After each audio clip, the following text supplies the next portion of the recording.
Bonjour, c'est Prophète Paul Kaloumé, je suis conférencier, visionnaire de la famille Chandelier, ministre de Dieu à l'Assemblée Bethel, je suis écrivain et je suis formateur de serviteurs de Dieu.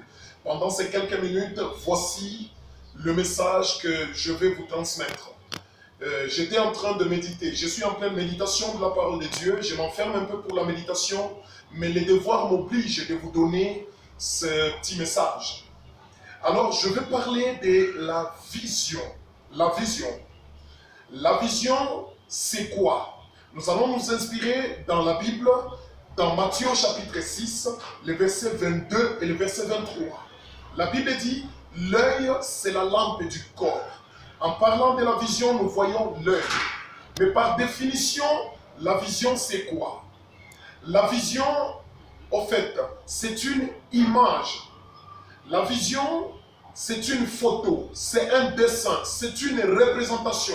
La vision, c'est un film mental qui est souhaitable, qui est voulu, qui est désiré et qui est rêvé par son possesseur. Ça veut dire, toute image mentale que tu as, que tu souhaites, que tu désires, que tu rêves, c'est ce qu'on appelle la vision. Et maintenant, tout ce que tu peux faire, ne faites rien sans en avoir une image dans la tête, sans en avoir un dessin dans la tête.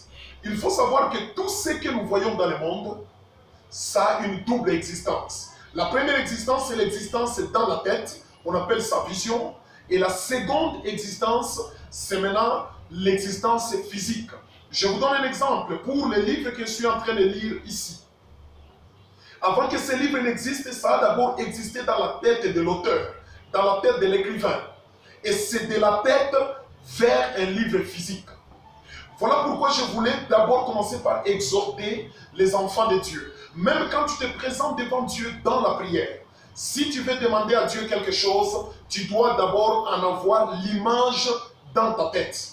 C'est cette image spirituelle qui est dans ta tête que Dieu va prendre pour la donner un corps. Si tu te dis par exemple, et que tu es un homme de Dieu, tu te dis, je vais faire un séminaire, je vais faire une conférence, je vais commencer une église. Et si tu es un homme d'affaires, tu te dis, je vais commencer des activités économiques et commerciales. Avant de commencer cela, tu dois en avoir d'abord l'image dans la tête. Et c'est cette image qui va te permettre de voir si ce que tu es en train de faire, c'est ça l'authentique, c'est ça l'original, ou bien ce n'est pas ça. Ça va te permettre d'évaluer ce que tu fais dans le monde physique et ce que tu as dans la tête. Et en matière de vision que nous appelons l'image, il y a quelques vérités à savoir. Il y a trois verbes qui accompagnent une vision. Il y a le verbe être, il y a le verbe avoir et il y a le verbe faire. Ça veut dire, en parlant de la vision, bien de l'image mentale que tu dois réaliser, pour ce qui concerne le verbe être, tu dois savoir te poser la question. Dans 5 ans, dans 10 ans, dans 20 ans, qui serai-je? Ça, c'est la vision par rapport à toi. Et si c'est la vision par rapport à d'autres personnes, tu te dis, dans 5 ans, dans 10 ans, dans 20 ans, qu'est-ce que je veux que ces gens soient? C'est-à-dire, c'est leur être, c'est leur identité. La vision est capable de changer l'identité, l'être de l'homme. Et pour ce qui est du verbe avoir, tu dois savoir te poser la question, dans 5 ans, dans 10 ans, dans 20 ans, qu'est-ce que j'aurai? Si tu ne te poses pas cette question, alors tu n'auras aucune image dans la tête. Et l'autre, c'est le verbe faire. Dans 5 ans, dans 10 ans, dans 20 ans, qu'est-ce que je ferai? Ça, c'est la vision. Si tu as déjà la vision va orienter ta vie. Puisque quand tu as déjà une image dans la tête, c'est cette image-là, c'est la vision qui va orienter ta vie. La vision va se comporter comme un dictateur. Et comprends bien, un homme qui a la vision, c'est la vision qui te dicte ton horaire, c'est la vision qui te dicte tes relations, c'est la vision qui te dicte tes fréquentations, ça va te dicter un comportement, ça va te dicter un caractère, ça va aussi te dicter même la connaissance que tu cherches, ça va te dicter les gens avec qui tu vas marcher. Mais un homme sans vision, sans image dans la tête, il risque de passer le temps. Je voulais clôturer en te disant que la meilleure manière de passer le temps, c'est de vivre sans vision. En fait, ça, c'est la première partie de la vision. Je vais vous donner une autre vidéo sur la vision. C'est prophète Paul Kaloumé.